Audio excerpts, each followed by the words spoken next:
Hello दोस्तों, कैसे हैं आप सभी लोग। आई होप बहुत ही बढ़िया होंगे। और दोस्तों, आप सभी लोगों का एक बार फिर से बहुत बहुत वेलकम है आप सभी लोगों की यूट्यूब चैनल स्टडी सर्किल 2.0 में। दोस्तों, पॉलीटेक्निक सेकंड सेमेस्टर की जो क्लासेस है आप लोगों की डिमांड पे फिर से स्टार्ट कर दी गई हैं, ठीक है। और जो सब्जेक्ट दोस्तों आज स्टडी करेंगे वो है आप लोगों का अप्लाइड मैकेनिक्स, ठीक है, जिसका नाम है दोस्तों अनुप्रयुक्त यांत्रिकी। ये आप लोग थोड़ा सा ध्यान दीजिएगा, ठीक है। और जो ये सब्जेक्ट है दोस्तों, ये इलेक्ट्रिकल ब्रांच को छोड़ करके अदर सभी ब्रांचेस के लिए कॉमन है, ठीक है। आप लोग देख भी सकते हैं, ठीक है। नंबर ऑफ जो ब्रांचेस हैं उसमें ये सब्जेक्ट सेम रखा गया है, जैसा कि मैं बता भी चुका हूँ। और आपका जनवरी में जब आपका 20 जनवरी को आपका पेपर जो पोस्टपोन्ड हुआ था, उसके बाद जो नोटिफिकेशन आई थी कि 22 जनवरी से आपका कहते हैं कि अगला जो सेमेस्टर था, मतलब सेकेंड सेमेस्टर, उसका प्रिपरेशन BTUP बोर्ड से कहा था कि आप अपने कॉलेज में कराइएगा, ठीक है। तो मैंने क्या किया था कि अपने इस यूट्यूब चैनल पर ही आपको अप्लाइड मैकेनिक्स से रिलेटेड 3 से 4 जो वीडियो हैं वो आपको प्रोवाइड कर दिए थे, ठीक है। जिसमें से कुछ टॉपिक मैंने आपको पढ़ा दिए थे जो कि यहाँ पे नोटेड हैं। थोड़ा सा उसके बारे में भी डिस्कस आपके साथ यहाँ पे करूँगा, ठीक है। तो दोस्तों, जो आपका अप्लाइड मैकेनिक्स था, इसमें हम लोग मैकेनिक्स पढ़ चुके थे कि मैकेनिक्स क्या होता है, ठीक है। इसके टाइप्स, या इसकी जगह अगर हम लोग क्लासिफिकेशन लिखेंगे तो ज़्यादा सही रहेगा। तो क्लासिफिकेशन भी यानी वर्गीकरण भी हम बता चुके थे। फिजिकल बॉडी क्या होती है, भौतिक पिंड क्या होता है, वो बता चुके थे। उसके टाइप भी हम सारे के सारे डिस्कस कर चुके थे इसके जस्ट पहले के लेक्चर्स में। लेकिन परेशान ना हो, मैं आपको शॉर्ट रिवीजन इसी लेक्चर में देने वाला हूँ, ठीक है। आप बिल्कुल भी परेशान ना हो। इसके बाद दोस्तों, फोर्स क्या होता है तो ये भी बता चुके थे। फोर्स क्या क्या इफेक्ट डालता है, यानी कि बल के क्या क्या प्रभाव होते हैं, वो भी हम पढ़ चुके थे। देन इसके जो दोस्तों करेक्टरिस्टिक्स होते हैं वो भी हम लोग जो है पढ़ चुके थे, ठीक है, बहुत बहुत बढ़िया तरीके से। इसके बाद जो फिजिकल क्वांटिटी है, ठीक है, आपका भौतिक राशियाँ, तो ये तो बेसिकली पीछे के ही टॉपिक हैं आपके। आप बहुत ही छोटी क्लासेस से, हम कह सकते हैं क्लास 9th 10th से ही ये सारी चीज़ें पढ़ते चले आ रहे हैं, ठीक है। फिजिकल क्वांटिटी, भौतिक राशियाँ, अदिश राशियाँ, सदिश राशियाँ, ये सब आप लोग पढ़ चुके थे और मैंने पढ़ाया भी हुआ था बहुत अच्छे तरीके से, ठीक है। इसके बाद दोस्तों, कुछ आप लोगों को सिस्टम्स भी मैंने पढ़ाए थे, कुछ पद्धतियां भी पढ़ाई थी, जिसमें आपका FPS, MKS, CGS, SI, ये 4 सिस्टम आपके सिलेबस में भी दिए हैं और ये 4 सिस्टम आपके होते भी हैं, ठीक है। इसके बाद दोस्तों, जो आपका 6वां 7वां और जो 8वां टॉपिक यहाँ पे बचा हुआ है वो मैंने अभी जस्ट नहीं पढ़ाया हुआ है, ठीक है। ये 3 टॉपिक केवल आपके बचे हुए हैं इस चैप्टर के, और फिर इसके बाद जो है ये चैप्टर आपका दी एंड हो जाएगा, ठीक है। सो बेसिकली दोस्तों, थोड़ा सा मैं यहाँ बात करना चाहूँगा अभी कि जो हमारी ये स्टार्टिंग के 5 टॉपिक हैं, इन पर हम थोड़ा सा शॉर्ट रिवीजन ले लेते हैं, ठीक है। क्योंकि काफ़ी टाइम के बाद जो है क्लासेस मिल रही हैं, तो जो स्टूडेंट्स इन वीडियोस को देख चुके हैं इन वालों को, तो वो थोड़ा सा कह सकते हैं बोरिंग फील ना करें, ठीक है, कि नहीं हम तो एक बार देख चुके हैं अब नहीं देखना है। तो मैं उसका क्या करता हूँ, एक बार थोड़ा सा शॉर्ट रिवीजन करा देता हूँ उन स्टूडेंट्स के लिए, ठीक है। और जो नए आएंगे तो बेसिकली वो तो स्टार्टिंग से देख ही लेंगे, लेकिन जो लोग पहले इनको पढ़ चुके हैं उनके लिए फिर से मैं एक शॉर्ट टाइम रिवीजन दे देता हूँ, ठीक है। तो दोस्तों, जल्दी से हम इनका रिवीजन करेंगे, ठीक है, और बहुत स्पीड में हम करने वाले हैं, ठीक है। बेसिकली अगर डिटेलिंग में जाएंगे तो फिर से इसमें कम से कम ये 1.5 से 2 घंटे का लेक्चर बन जाएगा, तो इतना नहीं चाहेंगे, कम से कम 5 से 6 मिनट में ही हमारे सारे टॉपिक ये कवर हो जाने चाहिए, ठीक है। तो सबसे पहले दोस्तों हम आते हैं कि जो मैकेनिक्स होता है वो हमारा क्या होता है, ठीक है। सुनते जाइएगा, मैं लिखूंगा कुछ भी नहीं। मैकेनिक्स हमारा क्या था दोस्तों, ठीक है, हमारा यांत्रिकी क्या था, तो मैंने बताया था कि मैकेनिक्स क्या है दोस्तों, study of force on body. समझ रहे हैं क्या चीज़, study of force on body is called mechanics. यानी कि दोस्तों, किसी भी बॉडी पर जो फोर्स लग रहा है उसकी स्टडी करना, उसके बारे में जानना, उसके बारे में पढ़ना, वही हमारा क्या था, मैकेनिक्स था, ठीक है। सिंपल सी बात था, किसी भी बॉडी पर अगर कोई बल लग रहा है तो उस बल के बारे में पढ़ना, ठीक है। उस बॉडी से रिलेटेड जो भी बातें हमें पता चले उस फोर्स के बारे में, मतलब क्या क्या उस फोर्स ने उस बॉडी पर प्रभाव डाले, क्या इफेक्ट जो है उस बॉडी पर हमारा फोर्स के द्वारा हुआ, उन सब के बारे में स्टडी करना ही हमारा मैकेनिक्स था। ये एक बिल्कुल ही सिंपल सी ईजी सी डेफिनेशन थी, आप चाहें तो लिख सकते हैं अभी भी, ठीक है। Study of force on body is called mechanics, simple, ठीक है। इसके बाद जो टाइप्स है, यहाँ आप चाहें तो क्लासिफिकेशन कर सकते हैं, बेस्ट रहेगा, ठीक है। मैकेनिक्स का क्या क्या यहाँ पे क्लासिफिकेशन है तो दोस्तों वो आप लोग डाल सकते हैं। तो मैंने इसका क्लासिफिकेशन भी बताया था कि जो मैकेनिक्स है, या जिसे आप अप्लाइड मैकेनिक्स कहेंगे तो बेटर रहेगा, इसकी 3 आपकी ब्रांचेस थी। जैसे कि मैं बताता हूँ, पहली थी आपकी इंजीनियरिंग मैकेनिक्स, ठीक है, ध्यान दीजिए, पहली थी आपकी इंजीनियरिंग मैकेनिक्स। दोस्तों मैं यहाँ थोड़ा सा लिख भी देता हूँ, कोई बात नहीं। पहली थी दोस्तों इंजीनियरिंग मैकेनिक्स,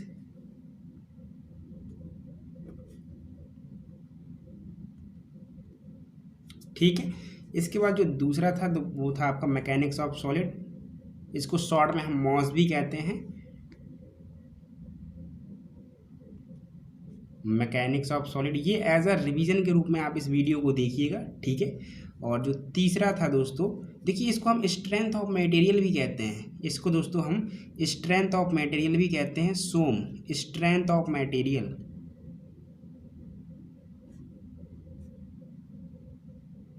के नाम से भी हम इसको जानते हैं, ठीक है। इसके बाद जो तीसरा था वो था फ्लूइड मैकेनिक्स, ठीक है।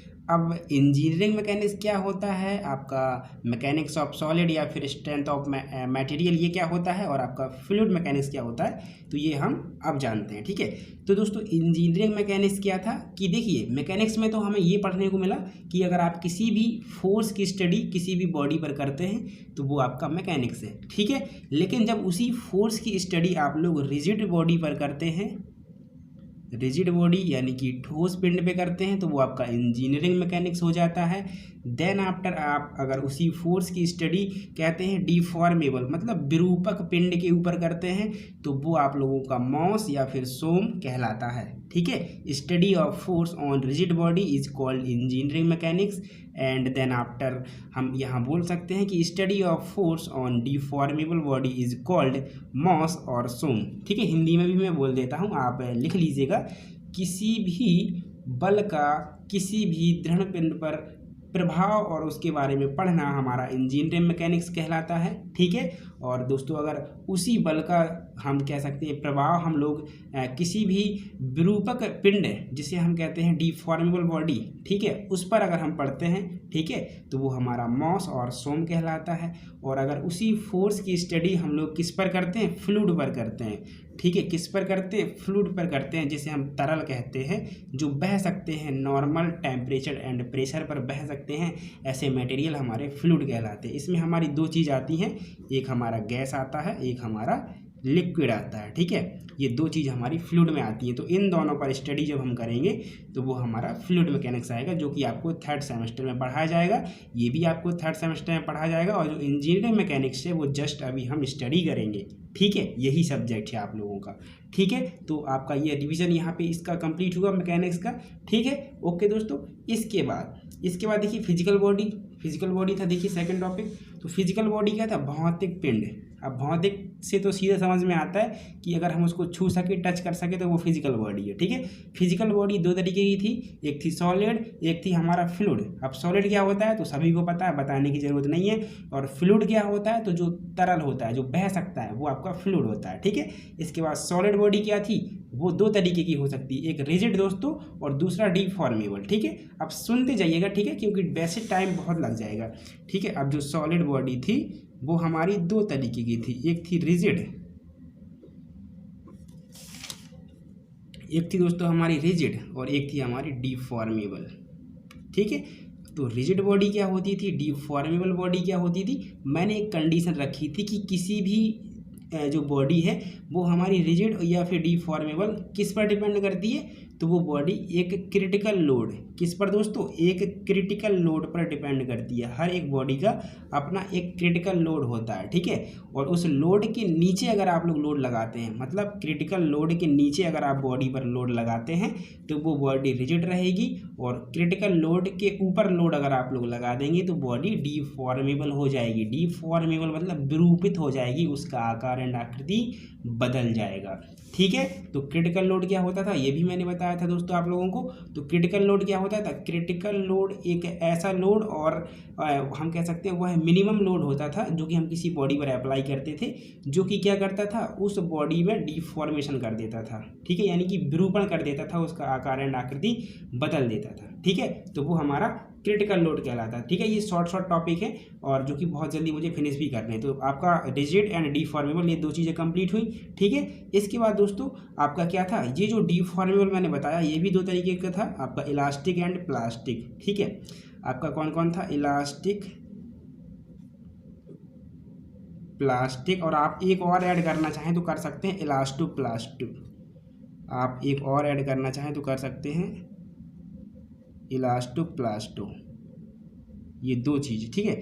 इलास्टिक होता है प्रत्यास्थ ठीक है, ये देखिए प्रत्यास्थ वस्तु। अब इलास्टिक मटेरियल क्या होता है तो मैं बताना चाहूँगा दोस्तों, जैसे कि आपने कोई बॉडी ली, सपोज ये बॉडी है, ठीक है, और आपने इसको सपोज इस तरीके से खींचा, ठीक है, इसको आपने पकड़ा और इस तरीके से खींचा, तो जब तक आप इसको खींचे रहेंगे तो इसका जो आकार है, आकृति है, वो बदला रहेगा, मतलब उसमें चेंजमेंट रहेगा, मतलब उसमें डिफॉर्मेशन बना रहेगा।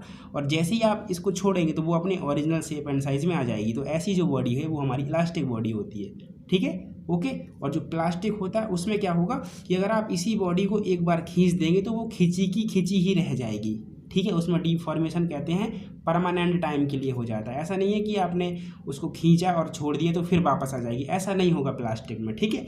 और इलास्टोप्लास्ट क्या होता है, इन दोनों के बीच का होता है, मतलब इलास्टोप्लास्ट जो मटेरियल होगा ना, उसको आप खींचेंगे तो वो खिंची रहेगी, लेकिन जैसे ही छोड़ेंगे तो वो कुछ ना कुछ वापस तो आएगी, लेकिन पूरा नहीं आएगी।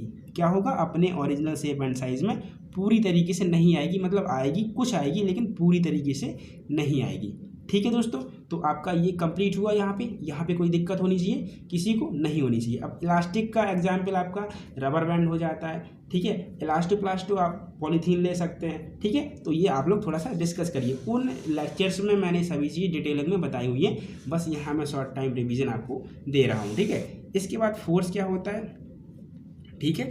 तो फोर्स क्या होता है दोस्तों, फोर्स हमारा वह बाह्य कारक होता है जो किसी भी बॉडी में क्या कर देता है, मोशन कर देता है, ठीक है, उसको गतिमान कर देता है, ठीक है, या फिर करने का प्रयास करता है, ये हमारा फोर्स होता था, ठीक है।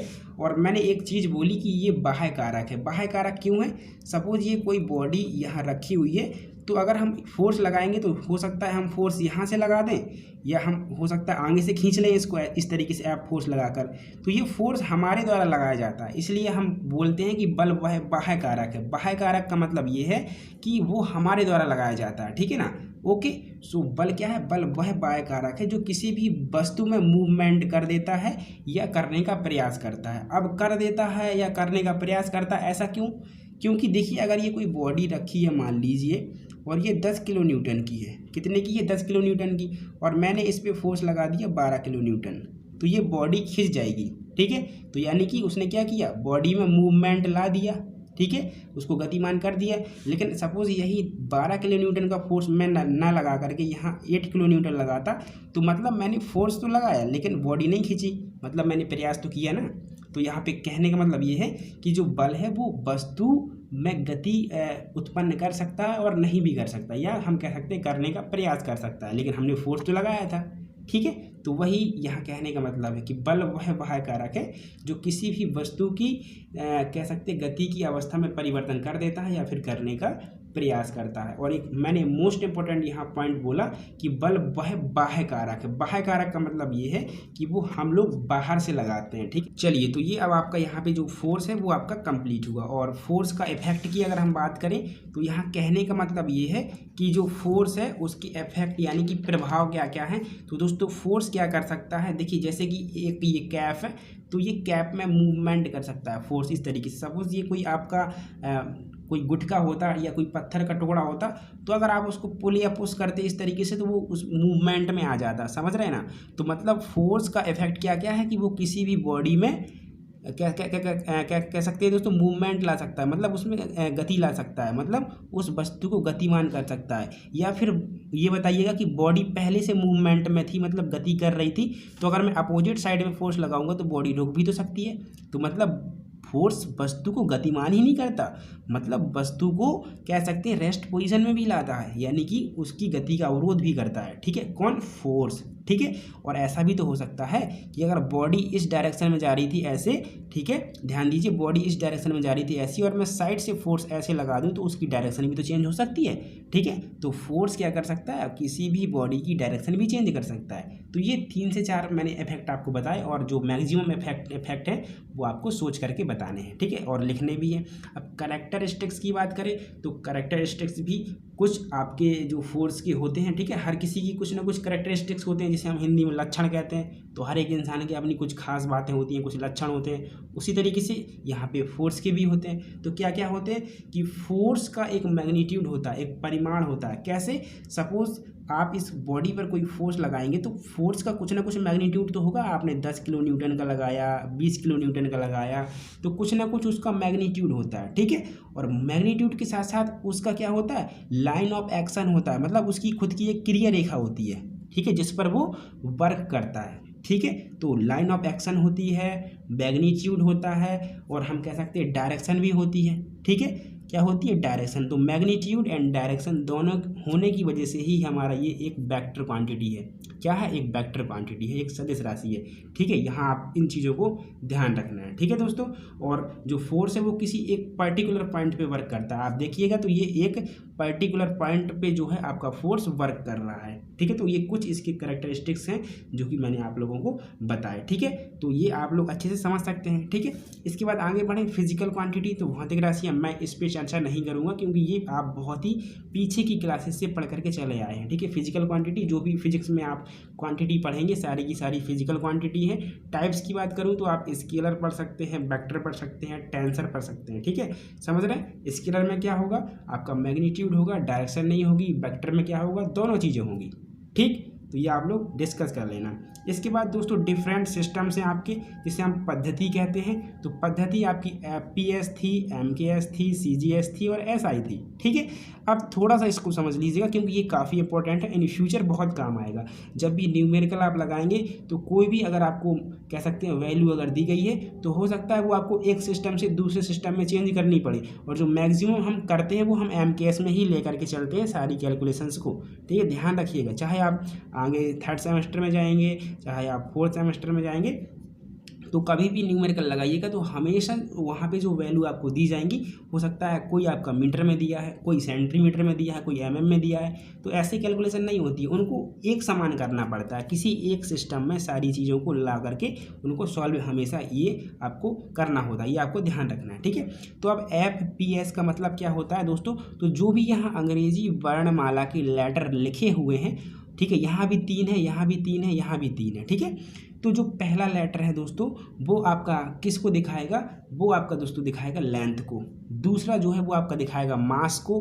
तीसरा जो है वो दिखाएगा टाइम को, ठीक है। पहला किसको दिखाएगा, लेंथ को, दूसरा मास को, तीसरा टाइम को। ये आपको ध्यान रखना, ये ऑर्डर आपको पता होना चाहिए। मतलब F से हो गया फुट, P से हो गया पाउंड और S से हो गया सेकंड। मतलब अगर आप FPS सिस्टम में लेंगे तो लेंथ को फुट में लेना पड़ेगा, मास को पाउंड में लेना पड़ेगा, टाइम को सेकंड में लेना पड़ेगा। MKS की बात करें तो MKS में क्या करना पड़ेगा आपको दोस्तों, यहाँ पे लेंथ मीटर में लेनी पड़ेगी, मास यानी द्रव्यमान किलोग्राम में लेना पड़ेगा, टाइम आपको सेकंड में लेना पड़ेगा। CGS की बात करें तो CGS में क्या होगा, लेंथ आपको सेंटीमीटर में लेनी पड़ेगी, मास यानी जो द्रव्यमान है वो आपको ग्राम में लेना पड़ेगा, और जो टाइम है वो आपको सेकंड में लेना पड़ेगा, ठीक है। ये आपको ध्यान देना। और जो MKS का सुधरा हुआ रूप है वो हमारा SI सिस्टम है, बस इतना ध्यान रखना। इसके अलावा यहाँ पे कुछ भी आपको याद नहीं रखना, ठीक है। ये कभी नहीं पूछता है कि MKS सिस्टम क्या है, CGS क्या है, लेकिन हाँ अगर उसने बोल दिया कि आपका जो कह सकते हैं मास है यानी जो द्रव्यमान है उसको CGS में चेंज करिए, जो एक्सेलरेशन है उसकी यूनिट को CGS में चेंज करिए, तो फिर कैसे करना है ये आपको आना चाहिए। ये तभी आएगा जब आपको ये सारी चीज़ें, ये जो मैंने बताई हैं ये आपको पता होंगी। तो क्या आपको इतनी चीज़ समझ में आ गई? जो आपका कह सकते हैं 10 से 15 मिनट मैंने लिया जस्ट अभी, उसमें आपका जो ये पीछे का 5 टॉपिक है ये आपका मेरे हिसाब से कवर हो चुका होगा, ठीक है। अब दोस्तों करते क्या है, जो 6वां टॉपिक है इसको भी जल्दी से इसी लेक्चर में कवर करने की कोशिश करते हैं, टेंसाइल फोर्स एंड हम कंप्रेसिव फोर्स को, ठीक है। चलिए तो फिर वो मैं आपको नेक्स्ट वीडियो में जल्दी से समझा देता हूँ दोस्तों। ये काफ़ी इंपॉर्टेंट है आपका tensile force and compressive force, और ये tensile force and compressive force आपका तब तक पीछा नहीं छोड़ेगा जब तक आप डिप्लोमा नहीं कर लेते। ये आप अभी से छाप करके लिख लीजिए, tensile force and compressive force, यानी कि दोस्तों तनन बल और आपका कह सकते हैं संपीड़न बल, ये तब तक पीछा नहीं छोड़ेगा जब तक आप अपना डिप्लोमा पूरा नहीं कर लेते। कोई भी सब्जेक्ट पढ़ना आप लोग, चाहे सोम हो चाहे मैकेनिक्स हो, कोई भी subject, tensile force compressive force बहुत बहुत बार आपका यूज़ होगा। इसलिए ये जो डेफिनेशन है वेरी वेरी मोस्ट इंपॉर्टेंट है एग्जाम के पॉइंट ऑफ व्यू से, और इन फ्यूचर जो भी सब्जेक्ट पढ़ेंगे वहाँ पे, तो इनको अच्छे से समझ लेना, इनका कॉन्सेप्ट अच्छे से समझ लेना, ठीक है। चलिए तो फिर मूव करते हैं जल्दी से, नेक्स्ट पेज में लगाते हैं हेडिंग और लिखते हैं इनका डेफिनेशन आप लोगों के सामने। चलिए दोस्तों, तो दोस्तों देखिएगा यहाँ पे जो पहली हेडिंग है हमारी तनाव बल या जिसे हम कहते हैं टेंसाइल फोर्स, वो मैंने यहाँ पे लगा दिया है। और इस पे आप चाहे तो 15 से 20 स्टार भी लगा सकते हैं कि जो तनाव बल है वो क्या होता है, टेंसाइल फोर्स जो होता है उसे हम लोग कैसे लिखेंगे, क्या होगा, सब चीज़ें आप कह सकते हैं। 15 से 20 स्टार तो इस पर लगा ही लीजिए, इतना इतना ज़्यादा इंपॉर्टेंट है ये टेंसाइल फोर्स आप लोगों का, ठीक है। तनाव बल, ठीक है। तो अब तनाव बल, इसके नाम से ही आपको पता चल रहा है, तनाव मतलब किसी भी बॉडी को तानने वाला। अपना सिंपल लैंग्वेज में समझिए, तनाव मतलब किसी चीज़ को तानना। अपना जो गांव का लैंग्वेज होता है, कहते हैं ना तान दिया भाई, क्या बोल दिया, तान दिया। कहते हैं खींच दिया, वही चीज़ है ना, बिल्कुल रिलेट करके पढ़िएगा। तनाव मतलब तानना या फिर खींचना, ठीक है। तो तनाव बल क्या होगा आपका, उसको हम रिलेट करेंगे तानने से, मतलब खींचने से, खींचने से, ठीक है, टेंशन होने से, टेंसाइल फोर्स यानी तनाव बल। तो अब मैं यहाँ पे बनाता हूँ एक डायग्राम और इसको आपको अच्छे से समझाता हूँ, ठीक है। तो ये तनाव बल दोस्तों क्या होगा, किसी भी बॉडी को तानेगा, किसी भी बॉडी को खींचेगा, किसी भी बॉडी में तनन उत्पन्न करेगा, ठीक है, उसको टेंसाइल करेगा। देखना कैसे, तो दोस्तों सपोज एक फोर्स मैं यहाँ लगा देता हूँ, एक फोर्स आपका यहाँ पे लगा देता हूँ, लेकिन ध्यान दीजिएगा जो फोर्स है वो आपके बराबर है, मैग्नीट्यूड में बराबर है। जितना फोर्स यहाँ रिएक्ट कर रहा है उतना फोर्स आपको यहाँ भी रिएक्ट कराना है, और दोनों की जो दिशाएं हैं वो आपकी अपोजिट हैं। कोई भी बॉडी तभी खींचेगी, जैसे मान लीजिए कोई भी ये पेन है, मैं इसको खींचना चाहूँगा तो मुझे एक फोर्स इस डायरेक्शन में लगाना पड़ेगा और इस सिरे पर एक फोर्स इस डायरेक्शन में लगाना पड़ेगा, मतलब दोनों की डायरेक्शन चेंज करनी पड़ेगी, तभी तो ये खींचेगी। अगर मैं सोचूं कि मैं इसको भी यहीं लगाऊं, इसको भी यहाँ लगा दूं, तो ये तो ऐसे खींचा चला जाएगा ना, फिर उसमें काय का टेंशन, काय का तनन, बिल्कुल नहीं खींचेगा।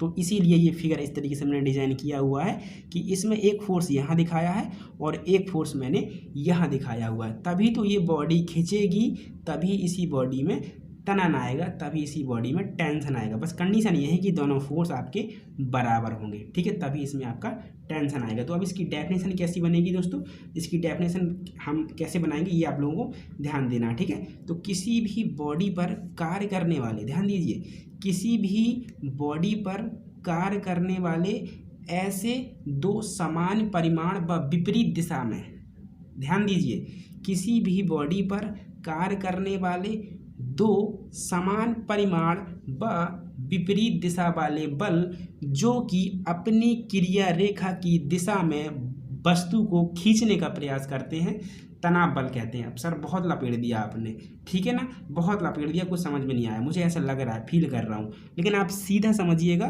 कि कोई भी बल अगर किसी भी बॉडी को खींचने का प्रयास कर रहे हैं तो वो बल टेंसाइल फोर्स है, यानी कि तनाव बल है, सिंपल सा। लेकिन दोस्तों इतना एग्जाम में लिखने से काम नहीं चलेगा, अगर अच्छे मार्क चाहिए तो जो डेफिनेशन मैंने आपको बोली है वो आपको लिखना ही पड़ेगा और समझना ही पड़ेगा। डायग्राम समझ में आ गया तो पूरा कॉन्सेप्ट आपको आसानी से क्लियर हो जाएगा मैंने क्या बोला।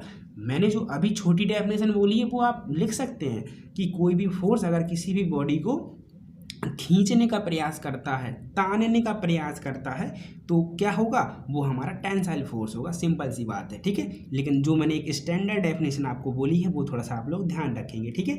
तो क्या बोलेंगे, किसी भी बॉडी पर कार्य करने वाले दो समान परिमाण, मतलब समान परिमाण मतलब मैग्नीट्यूड, अगर 10 किलो न्यूटन का ये है तो 10 किलो न्यूटन का ये भी वर्क करेगा, ठीक है। तो किसी भी बॉडी पर कार्य करने वाले दो समान परिमाण तथा विपरीत दिशा वाले दो बल जो कि क्या करते हैं, अपनी क्रिया रेखा, मतलब जिस डायरेक्शन में वो कार्य कर रहे हैं, मतलब लाइन ऑफ एक्शन, तो इसकी लाइन ऑफ एक्शन कहाँ है, इस डायरेक्शन में, ये कहाँ कर रहा है, इस डायरेक्शन में, और उसी डायरेक्शन में अगर वस्तु को खींचने का प्रयास कर रहे हैं तो वो हमारा टेंसाइल फोर्स है। किसी भी बॉडी पर कार्य करने वाले दो समान परिमाण व विपरीत दिशा के दो बल जो कि क्या करते हैं, उस वस्तु को उसी डायरेक्शन में खींचने का प्रयास करते हैं, हमारे टेंसाइल फोर्स कहलाते हैं। ये आप लोग लिख सकते हैं, ठीक है। और इजी लिखना है तो वो लिख लीजिए, कोई दिक्कत नहीं है, ठीक है, लिख लीजिए इजी वाली भी आप लोग, वो भी आप लिख सकते हैं, कोई दिक्कत नहीं है, ठीक है।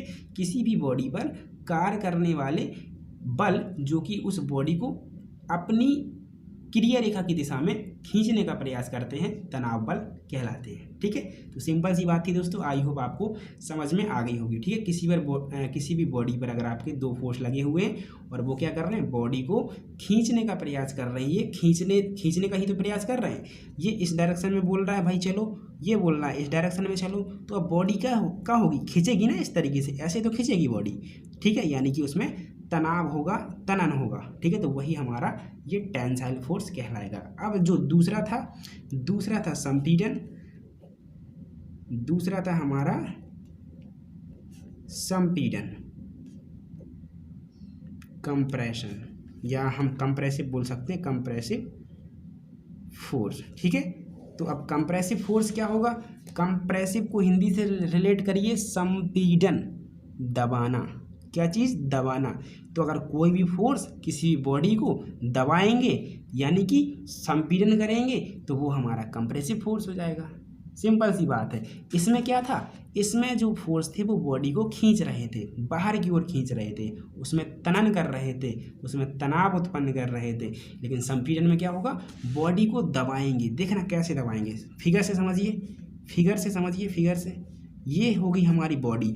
अब जब ये फोर्स अंदर की ओर कार्य करेगा और इस साइड से ये फोर्स अंदर की ओर कार्य करेगा, तभी ना जाकर के ये दबेगी। अगर ये पेन है, मुझे इसको कंप्रेस करना है, तो मैं इस साइड से भी इसको कंप्रेस करूंगा, इस साइड से भी साथ में लगा करके समान मैग्नीट्यूड इस तरीके से, तब जा करके कंप्रेस होगा। लेकिन मेरे से तो नहीं होगा ये, अभी मुझे ऐसा लगता है। ठीक है, तो एक फोर्स यहाँ, एक फोर्स यहाँ, और ये भी समान मैग्नीट्यूड का, ये ध्यान दीजिए। ठीक है, ओके। तो संपीड़न में क्या लिखेंगे आप लोग अगर स्टैंडर्ड डेफिनेशन लिखना चाहें तो वही लिख सकते हैं। ठीक है, बस यहाँ क्या करना, तन की जगह यहाँ पे संपीड़न बस कर देना और सारी डेफिनेशन आपकी सेम टू सेम है। ठीक है, तो संपीड़न बल क्या होगी, ऐसे बल जो किसी भी बॉडी को अपनी क्रिया रेखा की दिशा में दबाने का प्रयास करते हैं, हमारे संपीड़न बल कहलाते हैं। कंप्रेशन फोर्स या कंप्रेसिव फोर्स कहलाते हैं। क्योंकि देखिए इनकी लाइन ऑफ एक्शन कहाँ है, इस डायरेक्शन में। लाइन ऑफ एक्शन तो ये है, लेकिन किस दिशा में है, तो ये है अंदर की ओर, ये भी अंदर की ओर है, और उसी ओर ये बॉडी को दबाने का प्रयास कर रहे हैं। ठीक है, तो ये आपकी संपीड़न बल यानी कि आपकी कंप्रेसिव फोर्स की डेफिनेशन हो जाएगी। ठीक है, तो किसी भी बॉडी पर कार्य करने वाले दो समान परिमाण विपरीत दिशा वाले दो बल जो कि अपनी बल की क्रिया रेखा की दिशा में वस्तु को दबाने का प्रयास करते हैं, संपीड़न बल कहलाते हैं। ठीक है, या ऐसा लिख लेना कि देखिए कोई किताबी या आप कहीं का डेफिनेशन ना लिखिए, जो आप फिगर में समझ पा रहे हैं, जो लिख सकते हैं। ठीक है, अगर इसी की डेफिनेशन आप एज अ रिवीजन के रूप में सीखें तो लिख करके सीख लीजिए। जो भी आपके मन में आए वो आप लिख के देखिए। ठीक है, और रिलेट करिए उसको, अच्छे तरीके से समझिए। जो आपको अपने मन से निकल करके आता है वो आप लिखिएगा। अब ऐसा मत लिख देना कि कुछ भी लिखते रहो, उससे रिलेट करते हुए लिखना है। फोर्स जो दिख रहा है वो हमें क्या दिखा रहे हैं, वो दिखा रहे हैं बॉडी को दबा रहे हैं। यहाँ क्या दिखा रहे हैं, बॉडी को खींचता हुआ दिखा रहे हैं। ठीक है, तो जब बॉडी खींचेगी फोर्स के कारण तो वो हमारा टेंसाइल फोर्स, जब फोर्स के कारण बॉडी हमारी दबेगी तो हम कहेंगे कंप्रेसिव फोर्स। बस सिंपल सी है, यही तो डेफिनेशन है। लेकिन थोड़ा लिखना कैसे, ये थोड़ा सा स्टैंडर्ड तरीका आपका होना चाहिए। लेकिन कोई पूछता है तो यही बता देना कि जब कोई फोर्स किसी बॉडी को खींचेंगे तो वो टेंशन है, और जब दबाएंगे तो कंप्रेशन है, संपीड़न है। बस सिंपल सी डेफिनेशन है। ठीक है दोस्तों, तो आपका टेंसाइल फोर्स, आपका कंप्रेसिव फोर्स, ये आपका कंप्लीट हुआ। अब आपको अगर सिंबल दिखाना है तो कोई दिक्कत नहीं है, आप दिखा सकते हैं। फोर्स का तो एफ ही रहेगा। ठीक है, और आपका ये क्या है, कंप्रेसिव, तो एफ सी दिखा देना, और यहाँ फोर्स है ये, और टेंसाइल है तो टी दिखा देना स्मॉल। बस बहुत है इतना। ठीक है, ओके। चलिए, तो आपका टेंसाइल फोर्स, कंप्रेसिव फोर्स यहाँ पे कंप्लीट हुआ। टेंसाइल फोर्स क्या है, किसी भी बॉडी पर कार्य करने वाला ऐसा बल जो कि क्या करेगा, बॉडी को अपनी क्रिया रेखा की दिशा में खींचने का प्रयास करेगा। टेंसाइल फोर्स, संपीड़न जो फोर्स है, या जो हम कह सकते हैं दोस्तों, ये देखिए यहाँ बल नहीं लिखा हिंदी में, चलिए हम लिख देते हैं हिंदी में भी, संपीड़न बल। ठीक है, तो संपीड़न बल क्या होगा, किसी बॉडी पर कार्य करने वाले ऐसे बल जो कि अपनी क्रिया रेखा की दिशा में बॉडी को दबाने का प्रयास करते हैं, संपीड़न बल हमारे कहलाते हैं। ठीक है, तो ये टॉपिक आपका कवर हुआ। बस आपका 2 टॉपिक और बचा हुआ, यूनिट कन्वर्जन। ठीक है, आपका जो सिस्टम्स दिया है MKS CGS, ठीक है, इससे हम किसी भी यूनिट को दूसरी यूनिट में कैसे चेंज करेंगे ये हमें देखना है। ठीक है, और कुछ आपके यहाँ पे प्रिंसिपल्स बचे हुए हैं, ठीक है। सुपरपोजिशन का सिद्धांत क्या है, ठीक है, principle of superposition of force, यानी कि बलों के सुपरपोजिशन का सिद्धांत, ये हम पढ़ाएंगे आपको। और इसके बाद बलों के भौतिक स्वतंत्रता का सिद्धांत बचा हुआ है, principle of physical independence of force. और एक और बचा है बलों के क्या कहते हैं, स्थानांतरणशीलता, यस, स्थानांतरणशीलता यानी कि ट्रांसमिसिबिलिटी। तो इसका भी हम आपको प्रिंसिपल पढ़ाएंगे नेक्स्ट लेक्चर में। और ये जो मैंने 3 प्रिंसिपल बोले हैं ये आपके वेरी वेरी मोस्ट इंपॉर्टेंट है, ठीक है, इस कह सकते हैं चैप्टर से, ठीक है। और देन आफ्टर ये चैप्टर आपका फिनिश हो जाएगा बहुत ही जल्दी। और सिलेबस की आप बिल्कुल भी परेशान, सिलेबस को लेकर बिल्कुल भी परेशान आप लोग ना हो दोस्तों, ठीक है। और मैक्सिमम से मैक्सिमम फ्रेंड्स के साथ शेयर करें। अब बस आप इसी जोश के साथ पढ़ाई करते रहें, दोस्तों को शेयर करते रहें और अच्छा सा कमेंट करें ताकि हम मोटिवेट होते रहें, ठीक है। चलिए दोस्तों, तो फिर मिलते हैं हम बहुत बहुत जल्दी नेक्स्ट लेक्चर में। थैंक यू दोस्तों।